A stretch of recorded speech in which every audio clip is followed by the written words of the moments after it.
to my channel. So for my next vlog guys, ito yung situation dito sa Jensan during the lockdown. So as per mandated by LGU dito sa Jensan, ito na yung mga policies na sinusunod namin dito, like yung dapat may home quarantine pass pag lumalabas. Then yung allowed lang per family is isang tao na mag-grocery, magbili ng supplies, medicines, and etc. So, including na dito ang social distancing. Then, gina-regulate na din ng mga groceries at pharmacies yung pagbili ng mga vitamins, alcohol, sanitizers. So, ito yun guys. So, please watch my videos for more info. And please don't forget to skip the ads. Don't forget to comment down below. And sa mga hindi pa po nakapag-subscribe, please do subscribe po. And please ring the notification button for more updates. Thank you. God bless. Hi guys, good morning. So, ngayon palabas kami. Papunta kami ng grocery para bumili ng supplies. So, ito lang sa may kanto sa amin. Medyo na traffic na. Kasi nag-checkpoint. Nag-checkpoint isa-isa na chinek kung may mga quarantine pass ang lalabas dito sa barangay.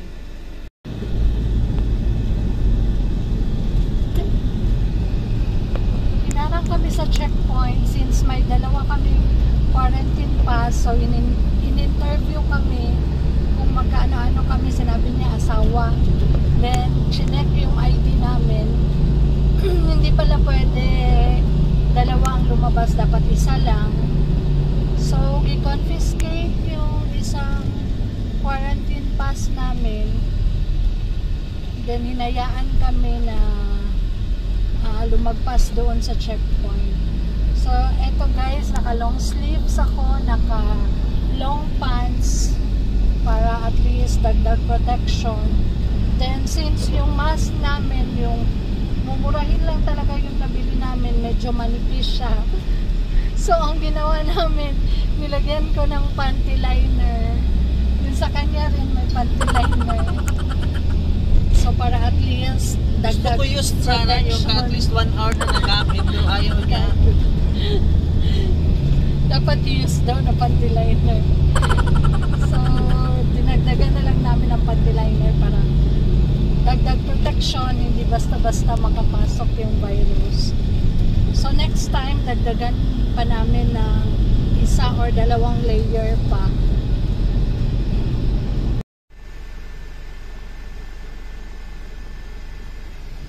So yan, isa-isa na in-inspect kung lahat ba na nagsilabasan ngayon may mga quarantine pass.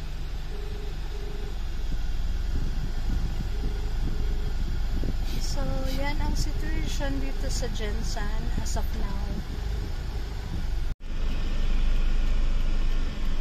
Ito yung itsura ng Jensan sa ngayon. So, halos close lahat yung mga establishments dahil sa threat ng coronavirus. So, as for now, may case na sa South Cotabato area. We have to buy our groceries talaga kasi paubos na. Then wala naman kaming na-receive na mga donation or ration galing sa barangay.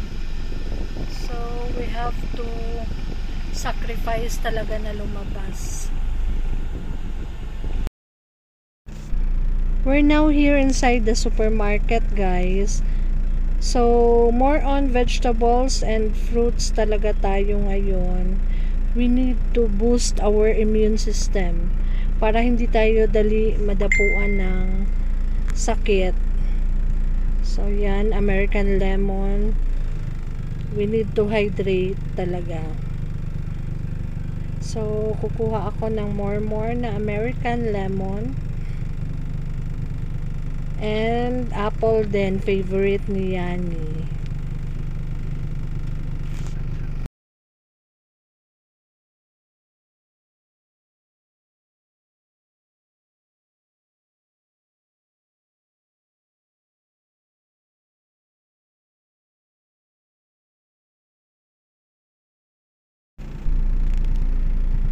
Okay, so kukuha rin ako ng avocado. Then mangga, mga patatas, then ginger, onions, bell pepper.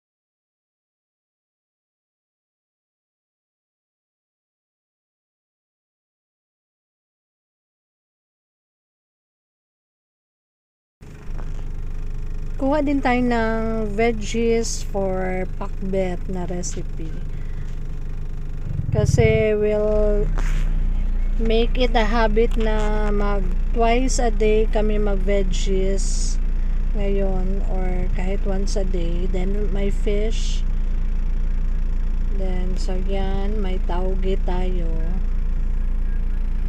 Then proceed ako sa mga dairy area para magkuha tayo ng cheese, sliced cheese for our sandwiches, or pag gusto ng mga bata mag burgers.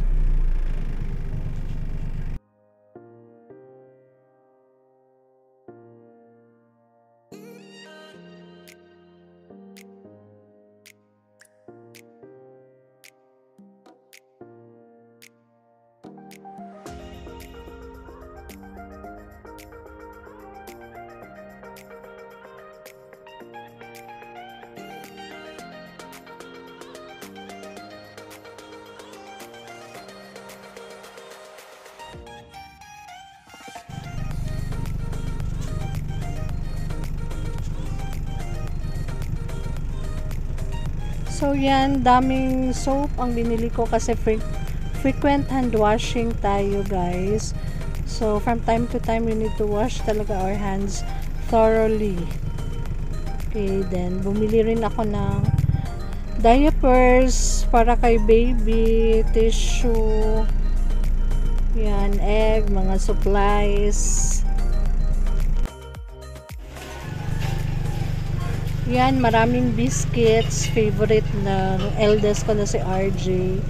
Then breads, yung para lulutuin pang ulam like noodles, canton sa tanghon, mga delata, eto Fruit Loops na parang cornflakes siya or with cereal.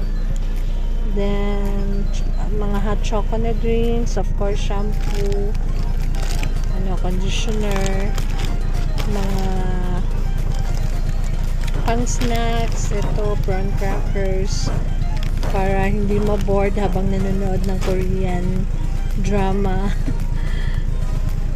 Okay, so yan siya. Then more on breads, pantawid butong. Yung ribis ko si RJ lang yan ang kakain yan. Tapos mga burger buns.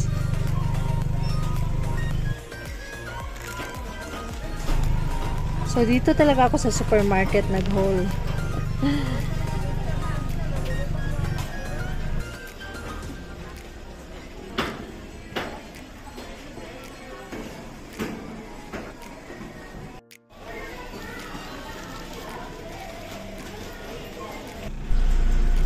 So pahabol si Mr. ng mga fresh milk at saka grapes, favorite niya.